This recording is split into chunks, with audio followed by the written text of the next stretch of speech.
പിന്നെ ഈ KSRTC പെണ്ണുങ്ങൾക്ക് സൗജന്യമാക്കിയതോടുകൂടി ഓട്ടോസാര കഥ കട്ടപ്പോകെ. പ്രൈവറ്റ് ബസ്സിന്റെ കഥ പ്രൈവറ്റ് ബസ് നിൽക്കട്ടെ, 30 ഉറുപ്പ്യക്കാണ് നമ്മൾ ഓടേണ്ടത്. 50 ഉറുപ്പ്യക്ക് ഓടിയാൽ തന്നെ നമുക്ക് ഒക്കില്ല. ഒക്കൂല. ഏതായാലും വണ്ടി ബ്രേക്കിനായിന്. വണ്ടി ഇപ്പൊ പെയിന്റിന് ഇട്ടതാ.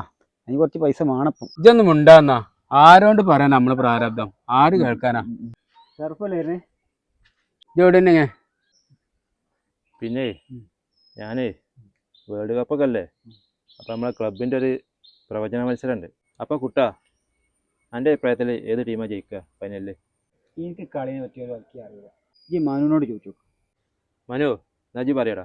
സെവൻസിൽ ഒരുപാട് കളിച്ചു വളർന്ന കേരളം മൊത്തം നമ്മൾ സെവൻസ് കളിച്ചാണ്. പിന്നല്ലേ വേൾഡ് കപ്പ്, അതിന്റെ ഫൈനലിസ്റ്റിനൊക്കെ നമുക്ക് കറക്റ്റായിട്ട് പറയാം. നജി പറയടാ. ഞാൻ തട്ടിയത്ര പന്ത് ഈ തട്ടീനോ? വേൾഡ് കപ്പിനെ കുറിച്ച് എനിക്ക് എന്താ അറിയാം? എന്നാ ആയിക്കോട്ടെ, പന്തുകളിനെ കുറിച്ച് എൻ്റെ അത്ര അറിവ് എനിക്കില്ല. എന്നാ പറയേ, ഈ വേൾഡ് കപ്പ് ആരാ കൊണ്ടുപോവുക? എന്താ സംശയം? എൻ്റെ ടീമുണ്ടാവും. അല്ല, ഏതാ എൻ്റെ ടീം? ഒരു സംശയം വേണ്ട, അത് ഇറ്റലിയാ. ഇറ്റലിയോ? ഇതായിട്ട് വെച്ചോ.